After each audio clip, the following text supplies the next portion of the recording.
तो हम परेशान हो, या हमारा आदत स्वभाव बन गया परेशान होना।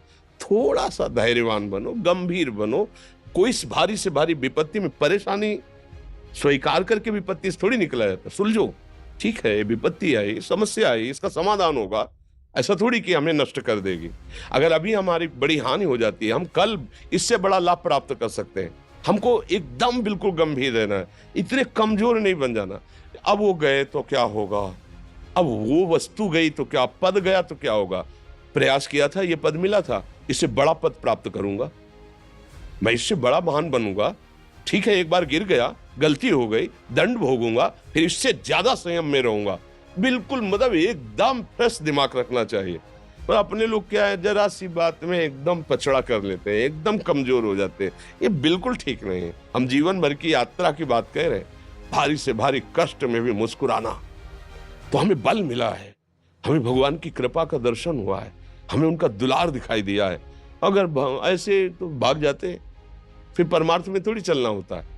आज जो आप सुन करके लाभ लेने की चेष्टा कर रहे हो ना, ये केवल प्रवचन नहीं है, ये जीवन है। अगर ये जिए ना होते ना, तो ये इसका प्रभाव नहीं पड़ता, फिर वाणी का प्रभाव नहीं पड़ता। हम इसीलिए कहते हैं, जैसे आप लोग एकदम परेशान हो जाते हैं जब बोलो, क्या हमसे ज्यादा परेशानी होगी?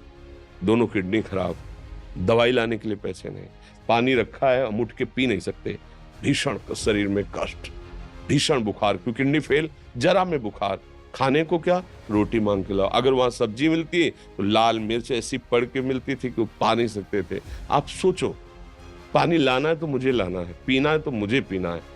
अगर मैं हारता तो कहां पहुंच जाता, क्या स्थिति होती? नहीं, मरना है, पर कदम पीछे। कोई दिन ऐसा नहीं जिस दिन सेवा ना की हो, जिस दिन सेवा ना गए हो।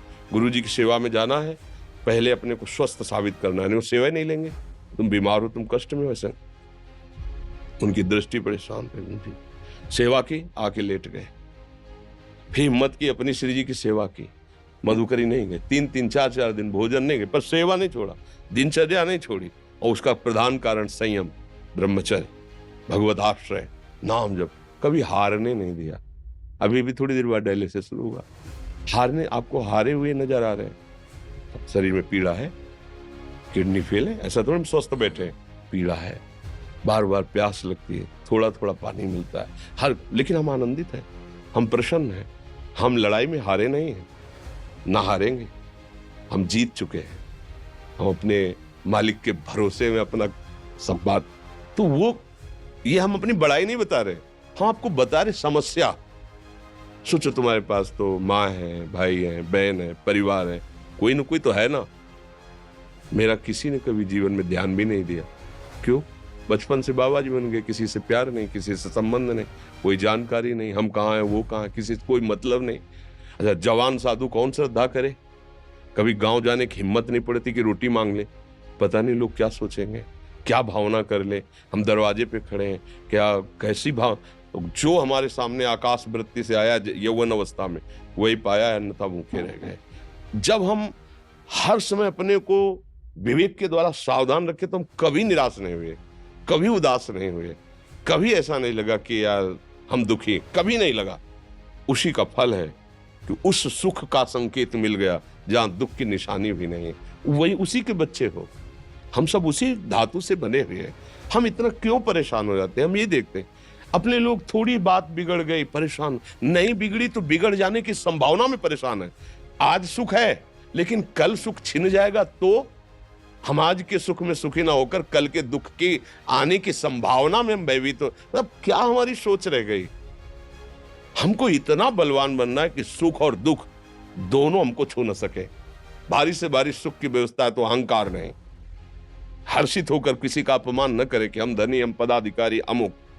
भारी से भारी दुख आया तो हमें किसी के सहयोग की जरूरत नहीं, हम फिर अपने कदम बढ़ाएंगे, हम फिर जुड़ी हुई अपनी भावनाओं को सजाएंगे। मस्त जीवन एकदम, तुम अविनाशी के बच्चे हो। शेर का बच्चा भेड़ों के बीच में फंसकर म्यों म्यों बोल रहा है, बस अगर दहाड़ना सीख जाए तो कोई भी उसे परास्त नहीं कर सकता। ऐसे भगवद अंश, तू प्रपंच में फंसकर अपने को इतना दीन क्यों देख रहा है? तू ऐसा है कि भगवान के दिव्यास्त्र में भी ताकत नहीं तेरे को मार सके। तू अविनाशी का अविनाशी बच्चा है, विनाशी भोगों को, विनाशी शरीर को मैं मान के इतना भयभीत, इतना दुख, ठीक नहीं।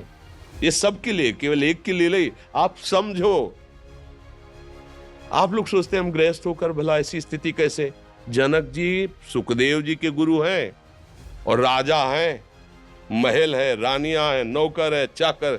क्या सुखदेव जी जिनके शरीर में लंगोटी भी नहीं है, दिगंबर, परमहंस, परमहंस के गुरु हैं जनक जी जो राजा हैं। समझो आप ऐसा ना सोचे कि अब नौकरी कर रहे हैं, हम संसार में, हम गृहस्थ हैं, हम आध्यात्मिक की ऊंचाई पर नहीं चढ़ सकते। नहीं, आप एक सरकारी नौकरी या आप किसानी या व्यापार करते हुए आप एक अध्यात्म की ऊंचाई में चढ़ सकते हैं। और अध्यात्म ही है जो तुम्हें इस माया के दुख सुख से ऊपर उठा सकता है। दूसरा, चाहे जितनी संपत्ति आ जाए, आप सुखी नहीं हो सकते।